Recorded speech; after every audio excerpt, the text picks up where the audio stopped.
గడిచిన కాలం అంతయు కూడా మీరు నన్ను మమ్మల్ని కాపాడారు దేవా.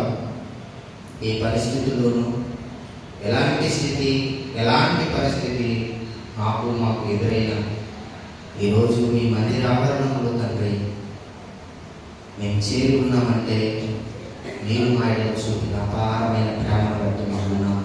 దేవానికి మీకు వందనాలు, కృతజ్ఞతాస్తుతులు, స్తోత్రములు చెల్లిస్తున్నాను తండ్రి. మరి మీ మాటల చేత మమ్మల్ని బలపరిచి మీ సన్నిధి కాంతి నుండి తొలగకుండా మేము ఆరాధిస్తూ, మేము స్తుతిస్తూ, మేము మహిమపరుస్తూ బ్రతికే ఆత్మీయ జీవితంలో మాకు దయచేయమని మీ మాటల చేత నన్ను మమ్మల్ని హెచ్చరించి నడిపించమని మీ పాదాల చేత మా రక్షకుడైన యేసుక్రీస్తు వారి శ్రేష్టమైన పరిశుద్ధమైన నామమున అడిగి వేడుకుని స్తుతించి ప్రార్థిస్తున్నాము తండ్రి. ఆమేన్. ముఖ్యంగా సమయం వచ్చిన సేవకులకు నా హృదయపూర్వకమైన వందనాలు. ఇప్పుడు వచ్చిన మీద కూడా నా హృదయపూర్వకమైన వందనాలు చెల్లిస్తున్నాను. కొన్ని మాటలు ధ్యానించుకునే ప్రయత్నం చేద్దాం పిల్లరా. ఇంతకుముందు నేను 2 సార్లు మధ్యకి రావడం జరిగింది. అయితే ఈరోజు కొన్ని సంగతులు ధ్యానిద్దాం. ఎందుకంటే దేవుని విలువ తెలియక మనం బ్రతుకుతూ ఉన్నాం. దేవుని విలువ మనుషులకు తెలియదు. ఒకరిని మనము విలువ లేని వారిగా ఒకరిని చేస్తే మన దృష్టిలో వాళ్ళు విలువ లేని వారిగా ఉంటారేమో, కానీ దేవుని దృష్టిలో ఒక మనిషి లేదా ఒక ఆత్మ విలువ ఎంత అంటే ప్రభు అంటాడు, ఆకారరహితుడైన నేను ఆకారంలో ధరించుకొని నీ మధ్యకు వచ్చి నీ కొరకు నా ప్రాణం పెట్టేంత విలువ నీది అంటాడు. ఎవరిని ధనవంతున్నా బలవంతున్నా అంటే కాదు, ప్రతి ఒక్క వ్యక్తి గురించి ఆ మాట ప్రభు సెలవిస్తున్నాడు. కనుక ఆ ప్రభు ప్రేమ గురించి కొద్దిసేపు మనం ధ్యానించుకున్నాం పిల్ల. ఏంటిది అంటే అసలు కృప అంటే ఏంటో తెలుసుకున్నాం. కృప అంటే మనము పాటల్లో పాడుకున్నాం. కృప అంటే సాధారణంగా సేవకులు మాట్లాడేటప్పుడు కూడా దేవుని కృప అని అంటారు. అసలు కృప అంటే ఏంటి? కృప అంటే ఏంటి? దాని గురించి కొన్ని విషయాలు మనం మాట్లాడుకునే ప్రయత్నం చేద్దాం. దేవుని కృప అని తెలుసుకోవడానికి మనం ఆశీర్వాద ప్రార్థనలో ఒక మాట సేవకులు ఉపయోగిస్తారు. ఏమని? తండ్రి అయిన దేవుడి ప్రేమ, ప్రభు అయిన యేసుక్రీస్తు వారి కృప. అంటే ఏమి కృప అని అంటే? సాధారణంగా ఎన్నో విషయాల్లో మనం వింటాం. పాట కూడా కృప కృప అని పాడుకుంటాం. నీ కృప నాకు చాలు. ఈ మాటల్లో కృప అనేది మనకు వినబడుతుంది, కానీ అసలు కృప అంటే ఏంటి? దాని గురించి కొన్ని విషయాలు ధ్యానించుకున్నాం కదా. కృప అంటే ఏంటో చెప్పాలంటే, ఈరోజు మనం ఇలా బతుకున్నామా, దానికి కారణం కృప. ఎలా?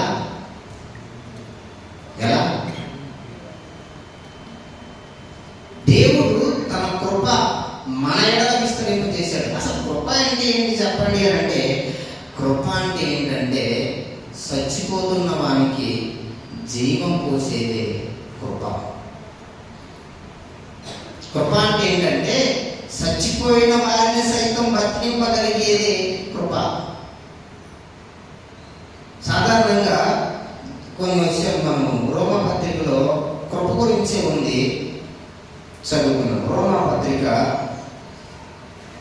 రోమీయులకు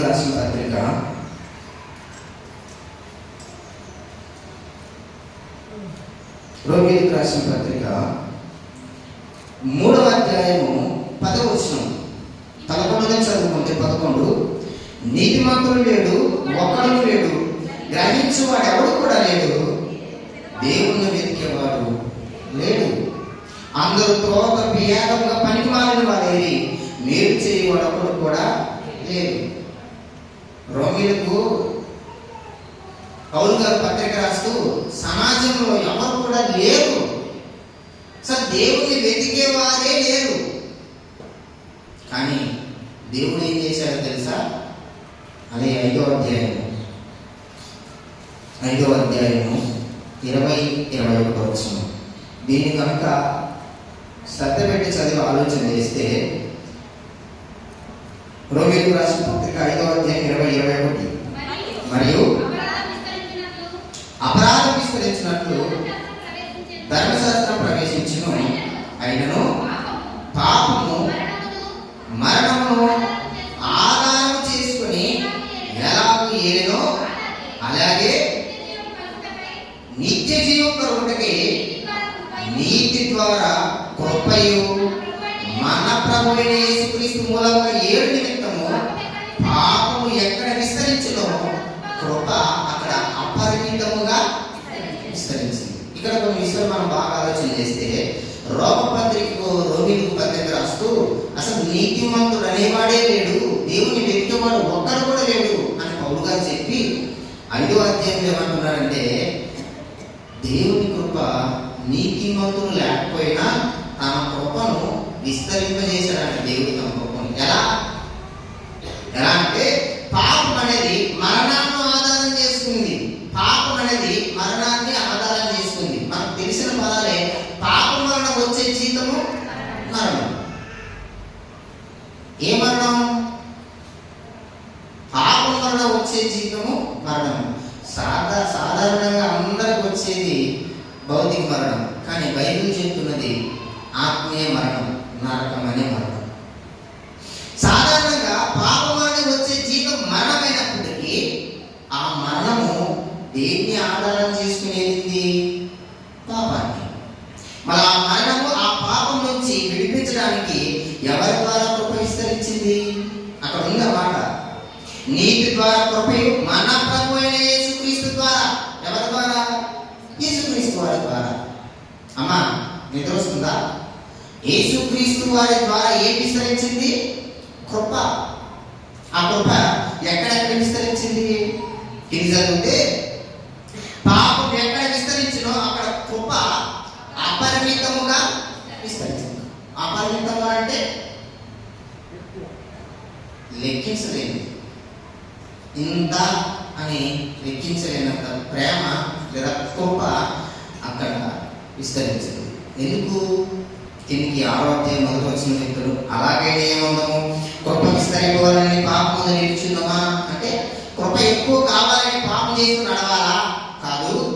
కానీ యేసుక్రీస్తు వారి రక్తం ద్వారా కడగబడిన మనం పాపముల నుంచి రావడానికి దేవుడు తన కృపను మన ఎడల విస్తరింపజేస్తున్నాడు. కొన్ని మాటలు ఈ సమాజం కనుక గురించి మనం ఆలోచన చేస్తే, కృప ఏ పరిస్థితుల్లో మనల్ని ఆకట్టుకుంది, ఏ పరిస్థితుల్లో మనల్ని హత్తుకుంది, ఏ పరిస్థితుల్లో మనల్ని నిలబెట్టింది అని అంటే, మరణ పడకల్లో నుంచి కూడా కృప మనల్ని నిలబెట్టింది. సాధారణంగా చదువుకున్న వాళ్ళు ఉన్నారు, కొట్టని గూగుల్లో రోజుకి ఎంతమంది మరణిస్తున్నారు, నెలకు ఎంతమంది మరణిస్తున్నారు, మన భారతదేశంలోనే సంవత్సరానికి ఎంతమంది మరణిస్తున్నారు ఒకసారి కొట్టండి. ఈ డివిజన్ పక్కన పెట్టి ఓన్లీ క్యాన్సర్తో మరణించే రోగులు ఎంతమంది, జ్వరంతో మరణించే వారు ఎంతమంది, యాక్సిడెంట్లో మరణించే వారు ఎంతమంది. క్యాన్సర్ అంటే అది కూడా రకరకాలు, చెస్ట్ క్యాన్సర్ అని, బ్రెయిన్ క్యాన్సర్ అని, లంగ్ క్యాన్సర్ అని, లివర్ క్యాన్సర్ అని, రకరకాలుగా మౌత్ క్యాన్సర్, ఏదైనా సరే, థైరాయిడ్ క్యాన్సర్, ఇలా ప్రతి క్యాన్సర్ ద్వారా ఎంతమంది రోజుకు మరణిస్తున్నారన్న సంగతి గూగుల్ అడగండి చెప్తుంది. దేవుని కృప మనకు అర్థం కావాలి అని అంటే, దేవుడు మనకు అర్థం కావాలి. మన చుట్టూ కూడా ఎంతో మంది బలవంతులు, ధనవంతులు, అన్ని ఉన్నవారు మరణించిన ఈరోజు మనం మరణించలేదంటే దానికి కారణం ఎవరో తెలుసా? దేవుని కృప. దేవుని కృప ఏం చేసింది అని అంటే, మరణాన్ని ఆధారం చేసుకొని పాపం ఏడుతూ ఉంటే, పాపం ద్వారా అనేక మరణిస్తూ ఉంటే, పాపం చేస్తున్నా కూడా ఇంకా మనం బతుకున్నాము అంటే దానికి కారణం ఎవరు అంటే కృప, దేవుని కృప. ఒకసారి నేను లెక్కలు అడిగినప్పుడు, గూగుల్ లెక్కలు అడిగినప్పుడు, ఆ గూగుల్ చెప్పింది ఏంటంటే, మన భారతదేశంలో ఒక సంవత్సరానికి 13 మిలియన్ల మంది మరణిస్తారని చెప్పింది. కరోనా అయితే బీభత్సంగా మరణించారు ప్రపంచవ్యాప్తంగా. మనకందరికీ తెలుసు, రోజుకి సెకండ్కి 4 చచ్చిపోతారు, సెకండ్కి అట్లా నిమిషానికి 5 మంది మరణిస్తారు.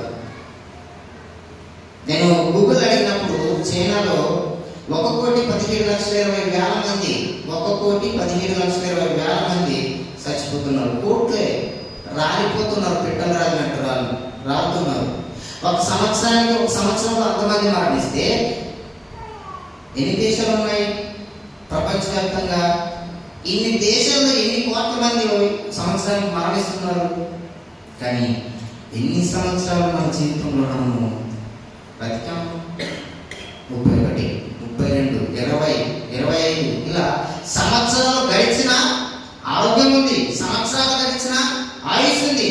సమస్తాన్ని నేను అనుభవించి ఈ యొక్క జీవిత యాత్రను ముందుకు కొనసాగిస్తున్నానంటే దానికి కారకుడు ఎవరు అనంటే దేవుడు. ఆ కారకుడైన దేవుణ్ణి వెతికేవాడు ఎవరు కూడా లేడు. ఎన్నిసార్లు యాక్సిడెంట్లో మరణించుకుని మనం బయటపడ్డాం, ఎన్నిసార్లు రోగ బారిన పడి మరణించుకున్న బయటపడ్డాం. ఖచ్చితంగా ప్రతి ఒక్కరి జీవితంలో అనుభవాలు ఉంటాయి. సమయానుకూలంగా నేను ముగించే ప్రయత్నం చేస్తాను. కొద్దిసేపు విన్నాం ప్రియులారా, అందరూ కూడా శ్రద్ధ పెట్టి విన్నాం. దేవుని కృప అంటే ఏంటో నేను చిన్న మాట చెప్పి ముగించే ప్రయత్నం చేస్తాను. అదేంటంటే దేవుని ప్రేమ, దేవుని కృప ఏంటంటే ఈ లేఖనాల ఆధారంగా చూసుకుంటే యేసుక్రీస్తు ప్రభువు వారు ఎవరు? అమ్మ మాట్లాడండి, ఎవరు? ఆయన దేవుడు కదా, దేవుడు కదా. ఇంతకుముందు పాట పాడారు, ఏంటది? ప్రత్యేక పాట ఒకరు పాడారు. మిమ్మల్ని అనడానికి కాదు, కానీ నిన్ను నమ్మినట్టు నేను మీరు ఎవరిని నమ్మలేదయ్యా. అది అబద్ధం, ముమ్మాటికి అబద్ధం. అంటే వాళ్ళు పాడారని కాదు, ఆ పాట ఎవరు పాడినా అబద్ధమే. వారిని మాత్రమే నేను అనట్లేదు. కానీ మనందరం ఎందుకు అని అంటే మనం దేవుణ్ణి నమ్మలేదు, మనం దేవుణ్ణి తెలుసుకోలేదు. మనం దేవుని ఇప్పటికీ కూడా మందిరంలో ఉండి కూడా దేవుణ్ణి నమ్మలేదు. ప్రార్థన చేస్తున్నాను కదా, వాక్యం వింటున్నాను కదా అని అంటే ఇవన్నీ జరుగుతున్నాయి, కానీ దేవుణ్ణి నమ్మలేదు. ఎందుకు అంటే దేవుడు ఎవరో మనకి ఇంకా అర్థం కాలేదు.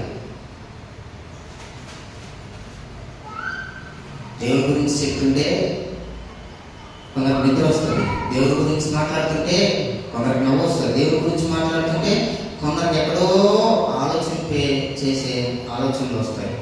కానీ మనందరికీ దేవుడు అర్థం కాలేదు. నిన్ను నమ్మినట్టు నేను ఎవరిని నమ్మలేదయ్యా అని అంటే నిజంగా ఆయన నమ్మారా? కడుపు నొప్పి వేస్తే టాబ్లెట్ వేసుకుంటావా, వేరే ఏదైనా చేస్తావా? ఆచారం. పెళ్ళికి వెళ్తే మందిరంలో పాస్టర్ గారి దగ్గరకు వచ్చి ప్రార్థన చేయించుకుని వెళ్తామా, లేదా ఎవరి దగ్గరకు వెళ్ళి మూర్తం పెట్టుకొచ్చుకుంటామా? ఎవరు నమ్మాము? పాటల వరకు పరిమితం, కానీ ప్రవర్తనలో మాత్రం ప్రభు లేడు. దేవుడు మనకు తెలియలేదు. ఆచారకంగా లేదా నామకాంతంగా దేవుని మందిరంలో కొనసాగుతున్నాం, కానీ దేవుడు తెలియదు, దేవుని నమ్మలేదు, దేవుణ్ణి ఎరగలేదు.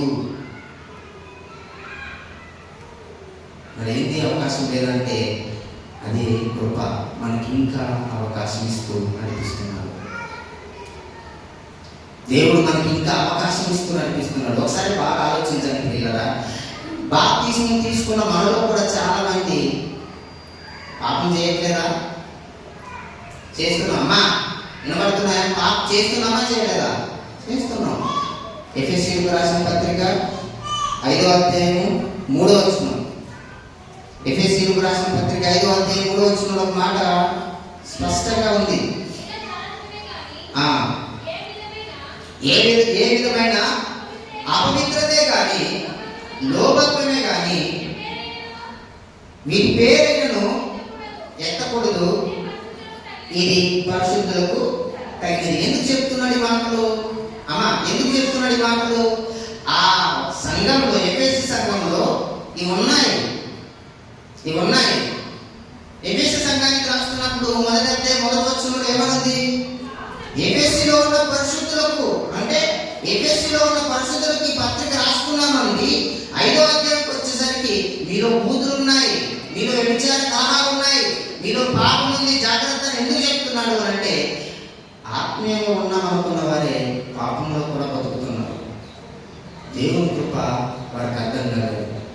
చెప్పడానికి సమయం లేదు కనుక నేను చిన్నగా చెప్పి ముగిస్తాను. ప్రియులారా, యేసుక్రీస్తు వారు ఎలాంటి వారంటే ఆకాశ మహాకాశాలు కూడా పట్టజాలనంత గొప్ప దేవుడు ఆయన. నీవు నేను పాపంలో నుంచి బయటికి రాని స్థితిలో ఆయన ఏం చేశాడు తెలుసా? నీ కొరకు నా కొరకు నా శరీర ఆకారము ధరించుకుని మన మధ్యకు వచ్చాడు. మన మధ్యకు వచ్చి గుర్తుపెట్టుకోండి, 30 సంవత్సరాలు పరిశుద్ధంగా బతికి 3.5 సంవత్సరాలు పరిచయం చేశాడు. 3.5 సంవత్సరాల్లో ఆయనను ఎదిరించడానికి వచ్చిన వారిలో అన్నమాట ఏంటంటే, నాలో పాపం ఉన్నదని మీలో ఎవరు స్థాపించగలడు అన్నాడు. సమాజం అంటే ఆయన పరిశుద్ధుడు, ఆయన సుందరుడు, నీతిమంతుడు, యథార్థవంతుడు. అలాంటి దేవుడు, అలాంటి యేసుక్రీస్తు ప్రభువు వారు నీ కొరకు నా కొరకు ఎలా మారిపోయాడు తెలుసా? సిలువలోకి ఎక్కినప్పుడు, సిలువలో ఆయన వేలాడుతూ ఉన్నప్పుడు, సిలువలో ఆయన ఉంటున్న పరిస్థితిని చూసినప్పుడు ఆయన ఎలా ఉన్నాడు అంటే ఆయన పాపిగా మనకు కనిపిస్తున్నాడు. ఎలా కనిపిస్తున్నాడు? ఆయన పాపిగా కనిపిస్తున్నాడు. గుర్తుపెట్టుకోండి, ఆయన ఎవరు పాపం చేశాడంటే పాపం చేయలేదు. మరి ఎలా? ఎవరి పాపంలో మోసాడు ఆయన. ఎవరి పాపం అది? నా పాపం. గుర్తుపెట్టుకోండి, నేను ఎన్నిక లేని వాడనైన నాకు ఎన్నుకున్నాడు ఆయన. ఏ యోగ్యత లేని నాకు యోగ్యతనిచ్చాడు. నేను మరణించిన స్థితిలో నన్ను జీవం దగ్గర పెట్టి ఆయన ఏం చేశాడు? గుర్తుపెట్టుకోండి, ఆయన ఇప్పటికీ కూడా శిలువలో ఎలా కనిపిస్తున్నాడు అంటే పాపిగానే కనిపిస్తున్నాడు. 3 మేకులు పిక్కులేని వాడిగానే కనిపిస్తున్నాడు సమాజానికి. ఎందుకు? దానికి కారణము నువ్వు, నేను. నిజమే, నా పాపాన్ని ఆయన భుజముల మీద మోసుకున్నాడు కనుకనే ఈరోజు ఆయన ఎలా మారిపోయాడు? బలహీనుడుగా మారిపోయాడు. గుర్తుపెట్టుకోండి, ఇశ్రాయేలుకి 20 లక్షల మంది అరణ్యంలో బయలుదేరినప్పుడు అయా దాహం అంటే బండ నుంచి నీళ్ళిచ్చాడు. ఆ బండ ఎవరు అంటే ఆయన బండ నుంచి నీళ్ళివ్వడు. ఒక పెళ్లిలో ద్రాక్షరసం అయిపోతే నీళ్ళలో ద్రాక్షరసంగా మార్చాడు. కానీ సెలవులో ఆయన ఏమన్నాడు తెలుసా? దాహం అన్నాడు. అంత శక్తివంతమైన దేవుడే నీ కొరకు నా కొరకు ఎలా మారిపోయాడంటే ఏమి లేని వాడిగా మారిపోయి నాకు దాహం అన్నాడు. ఎందుకో తెలుసా? నువ్వు నేను భరించలేని పాపాలు నా కొరకు నీ కొరకు ఆయన భరించాడు. ఇప్పటికీ దేవుడు అంటే ఎవరు మనకు అర్థం కాలేదు. ఒకసారి ఆ శిలువలో ఆయన వేలాడుతున్న ఆ సిచ్యువేషన్ గుర్తు చేసుకోండి. ప్రభువా, నిజంగా నా కొరత, ఈ విలువ, నా విలువ ఎంత అని ప్రభువుని అడిగితే, ఎవరైనా మనసుని అడిగితే ఏమంటారు? ఇదెంత అని అంటారు. కానీ అదే ప్రభువుని అడిగితే, దేవుని అడిగితే ఏమంటారంటే నా ప్రాణం ఎంతో, నీ విలువ కూడా అంతే. నీ కొరకు నా ప్రాణం పెట్టాక నీ విలువ అని అంటాడు. అలాంటి విలువనిచ్చే దేవుడిని తెలుసుకోకండి. ఇంకా పాపం చేస్తూ బ్రతుకుతున్నాం చూడు, అది కరెక్ట్ కాదు. కరెక్ట్ కాదు. ఇప్పుడున్న మనందరితో నేను మాట్లాడుతున్నాను. ఇంకా యేసుక్రీస్తు వారు ప్రభు బలలో తన దేహాన్ని, తన రక్తాన్ని మనకిస్తూ నన్ను జ్ఞాపకం చేసుకోవటకే దీన్ని చేయండి అని అంటాడు కదా. ఏమని జ్ఞాపకం చేసుకోవాలి? ఆయన నీతో నాతో మాట్లాడుతున్నాను. ఒక్కసారి నన్ను జ్ఞాపకం చేసుకో. నా శరీరాన్ని ముక్కలుగా చేసి నీ చేతిలో పెట్టాను. దీనికి కారుడు నువ్వే. గుర్తు చేసుకో, ఒకసారి జ్ఞాపకం చేసుకో. మొదటి యోహాను పత్రిక 3వ అధ్యాయం 16వ వచనంలో ఏమంటాడు అక్కడ? ఆయన మన నిమిత్తము తన ప్రాణము పెట్టెను కనుక దీని వలన ప్రేమ ఇట్టిదని మనము తెలుసుకుంటున్నాం. అంటే మన నిమిత్తం ఎవరు ప్రాణం పెట్టారట? ఆయన. అందుకే ప్రేమ అంటే ఏంటో మనకు అర్థమైంది. గుర్తుపెట్టుకోవాలి, నన్ను జ్ఞాపకం చేసుకోండి అని అంటే ఆయన మన నిమిత్తం ప్రాణం పెట్టి, మన నిమిత్తం ప్రాణం పెట్టి మన చేతుల్లో ఏం పెట్టాడు? ఆయన మన దేహాన్ని చించి పెట్టాడు. మనం ఏం చేస్తాం? పాట పాడుతూ తీసుకుంటాం. అది కాదు ప్రభు త్యాగం మనకు తెలియాలి పిల్లలు. ఆయన ఒక్కొక్కసారి ఆయన గురించి మనం తెలుసుకున్నప్పుడు ఒక్కొక్కసారి ఆలోచించండి. నా కూడా ప్రభు నువ్వు మరణించింది, కనీసం నా ఇంట్లో మా అమ్మ, మా నాన్న, నా కొడుకులు, నా పిల్లలు, సమాజంలో ఎవ్వరు కూడా నన్ను లెక్క చేయరు, గుర్తులేని నా కొరకు నువ్వు మరణించావా? నన్ను ఎన్నుకున్నావా? నన్ను నా ప్రభు నువ్వు ప్రేమించింది అని ఒక్కసారి కనుక ఆలోచన చేసి దేవుడికి మాట్లాడితే దేవుడు నేరుగా నీ హృదయంతో మాట్లాడతాడు. ఆయన వాక్యం ద్వారా మాట్లాడతాడు. నువ్వే కావాలి. గుర్తుపెట్టుకొని ప్రియులారా, మాట చెప్తాను. ఇస్కరియోతు యోధ యేసుక్రీస్తు వారి శిష్యుడిగా ప్రయాణం చేశాడు, కానీ ప్రభు విలువ తెలియలేదు.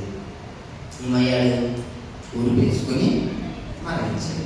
అదే శిలువలో దొంగ ఎన్ని గంటలు ఉన్నాడో మనకు తెలియదు, ఎంతసేపు ఉన్నాడో మనకు తెలియదు. చివరి క్షణంలో తన చేయించి ప్రభువా ఒక్కసారి నన్ను జ్ఞాపకం చేసుకోవాలంటే నేడే నువ్వు నాతో కూడా. మన దేవుడు ఎలాంటి వాడంటే ఎవ్వరు లెక్క చేయకపోయినా ఆయన లెక్కలోకి తీసుకుంటాడు. ఎవ్వరు ఎన్నిక చేయకపోయినా ఆయన ఎన్నుకుంటాడు. విలువ లేని వారికి విలువనిచ్చేవాడే మన దేవుడు.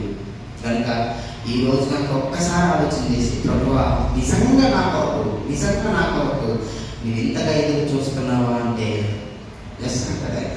దేవుడు ఎలాంటి వాడంటే, అమ్మా దేవుడు ఎలాంటి వాడంటే బైబిల్ గ్రంథం యెషయా మాట ఉంటుంది, తల్లి తన బిడ్డనైనా మరుస్తుందేమో కానీ నేను నిన్ను మరువను అన్నమాట. అంటే ఎందుకు తల్లిని ఎన్నుకున్నాడు అని అంటే, మనకందరికి తెలుసు పల్లెటూరు భాషలో పనికెళ్ళిన పాలు ఇవ్వడానికి తల్లి ఎక్కడికి రావాలి? పరుగున వచ్చి తల్లి కుమారునికి పాలు ఇవ్వాలి. తాను తినకపోయినా తన కుమారునికి పాలిస్తుంది. దేవుడు అంటాడు, వారైనా మరుస్తారు కానీ నేను నిన్ను మరవను. అలాంటి గొప్ప దేవుడు. ఆ దేవుడి గురించి